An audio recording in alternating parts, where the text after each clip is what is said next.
So this is the £58,000 Model 3 Performance. In this video I wanted to tell you what it's like to own one of these cars so that you can make an informed decision about whether it's a car that would suit your needs.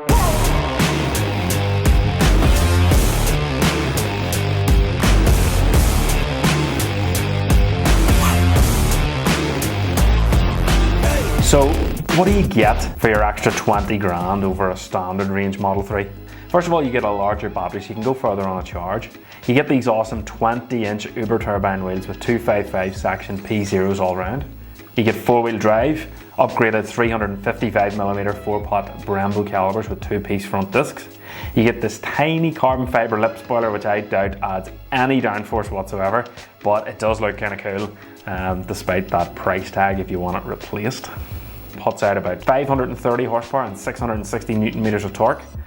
You get software to take advantage of it all, some shiny metal paddles, and this tiny red line on your dual motor badging. And that's about it. It has a claim 0 to 60 at 3.1 seconds, and to give you some context, that's faster than most Ferraris and most supercars out there. It is an extremely fast car. I can't emphasize enough how fast this thing is off the line. And it's not a light car, it weighs around 1900 kilos, but the bulk of the weight is the battery, which is underneath the floor, so it has a very low centre of gravity. Combine this with double wishbone front suspension and what you get is a car that it actually handles really well despite the weight.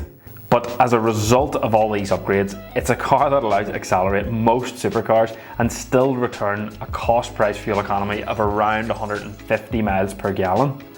So first of all, like with most electric cars, let's talk battery. How far will it go on a single charge? The short answer is about 300 miles. In the winter, with the heat on, it's kind of like 220 miles. And the range varies on so many different factors. The biggest one that I've found is speed and temperature. So the faster you go and the colder it is, the less range you have. So the next thing I get asked about is what about battery degradation? And this unfortunately is a thing with electric cars. The Tessie app is showing about 1.4% degradation at 14,000 miles, and that tends to be in line with what's average and what's normal. It tends to degrade a lot faster in the first year, and then it tapers off quite quickly. And at this rate, 10% over 100,000 miles, I think it's going to be a lot less than that, but subscribe and I'll keep you up to date about that. So next one's charging and charge speed. So for electric cars to replace a normal car, they really have to be able to do long journeys. And the biggest compliment that I can give Tesla is the quality of their supercharging infrastructure. I've probably visited 50 or 60 of these chargers since owning the car, and I've never seen a broken one. Compare that to BP Pulse and all the other crappy chargers we have in Northern Ireland. It makes buying a Tesla, to be honest, the only EV that you can do long journeys in, especially here in the island of Ireland. But here's the simple truth. Most people charge at home and it takes seconds to plug the car in every night. To fill up a car with fuel, and I would usually have done that once a week, it takes about 5 to 10 minutes. So there's just no comparison. 5 seconds per day for a week, 35 seconds a week to charge your car. I've done a ton of long journeys in the Model 3. You usually stop at a supercharger for about 30 minutes, get some food and a coffee, and you're back on the road. So there's not really much in it. It's a bit slower on long journeys, but it's a lot faster day to day. So charging speed really depends on the type of charger. The 3-pin plug charges at 2.2 kilowatts, about 9 miles an hour. It'll take about 38 hours to charge your car fully. This 7 kilowatt charger is about 29 miles per hour and takes about 10 hours. This 150 kilowatt BP charger charges at about 400 miles per hour. So it takes anywhere from sort of 30 to 35 minutes. And the superchargers are like 800 miles an hour, which is nearly the same depending on your state of charge. So here's a chart that kind of breaks all this down in a little bit more detail to let you see the approximate charging speeds. Performance. I can't emphasize enough what this thing's like off the line. You need to drive one, just go and drive one. So using the term minimal is really an understatement when it comes to describing the interior of this car. Tesla have basically removed anything that adds complexity or cost and moved it all to this huge center touchscreen. You use it to control everything from navigation, climate, radio, even opening the glove box. The navigation uses a version of Google Maps and it's actually really good. It's fantastic. It's intuitive, it's up to date, and it just works really well. A key point of the of the sat-nav is that it has real-time, up-to-date charger information. So you know the charger speed that you're visiting, the usage, if there's cars on it, and the cost all ahead of time. And this really makes long-distance travel just really easy and straightforward. There's also other nice touches as well in the interior, such as the panoramic glass roof. There's tons of storage, and despite most people's opinion, I really like this wooden dash. The seats are electric, they're super comfy. They're made of this faux leather type material, and they're surprisingly easy to clean, and they're wearing really well. I find the seat base a little short, and you sit a bit higher than I would particularly like, but that's just kind of my preference.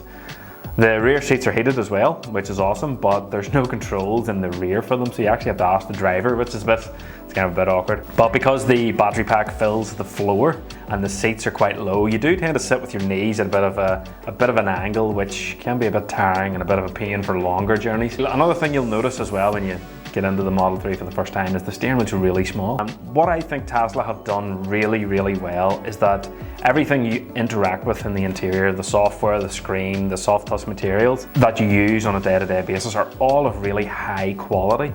The steering wheel, the seats, the dash, all exceptional. It's the bits that you don't touch that lack quality to me. They're just not up to the standard. Some of the exterior build is a little bit iffy too, so in my opinion, it's just something that could be worked on. The exterior styling is very hit and miss for me. Some angles I look at it and I think the car looks absolutely stunning, super futuristic, super modern, and sometimes you look at it and you're just kind of like, Tesla's get a lot of stick as well for bad build quality, but it is substantially better on this generation than the original Model 3 or original Model S, but it is nowhere near a German car, and if that's what you expect, you'll be disappointed. The most common complaints that I tend to hear about is panel gaps and paint quality, and they're both meh. They're okay, they're not perfect, they could definitely improve, but they're nowhere near as bad as most people would make out. The worst colour for this is white because it shows the gap as like a black shadow line, and if this annoys you and panel gaps are going to annoy you, I would not recommend going with a light coloured car.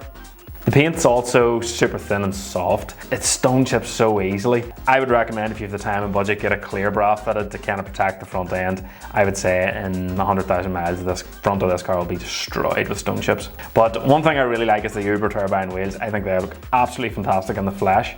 But one thing that annoys me is that they rotate one direction on one side and the other on the other side. Maybe it's just my OCD, but that kind of annoys me. I always think it looks nicer on the passenger side. For some reason, I have no idea why. Autopilot is honestly one of the standout features of a Tesla. One tap of the stock is cruise control, and a double tap is autopilot.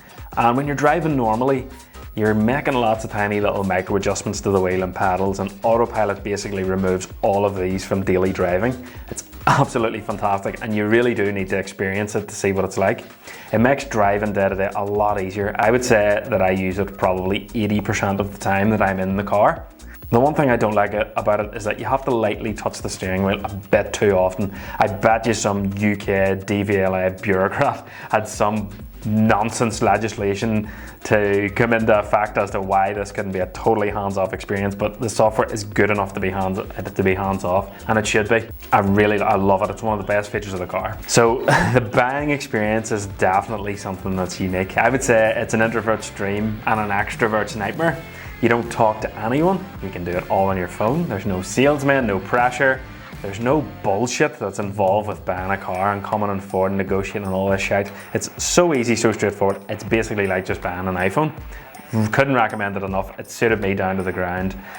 Delivery experience, a little bit hit and miss. You've just after spent 60 grand and basically you're handed the keys and told fuck off into the car park and go find it. So could be improved, but I guess they're delivering that many cars. So here's what I'd like to see improved.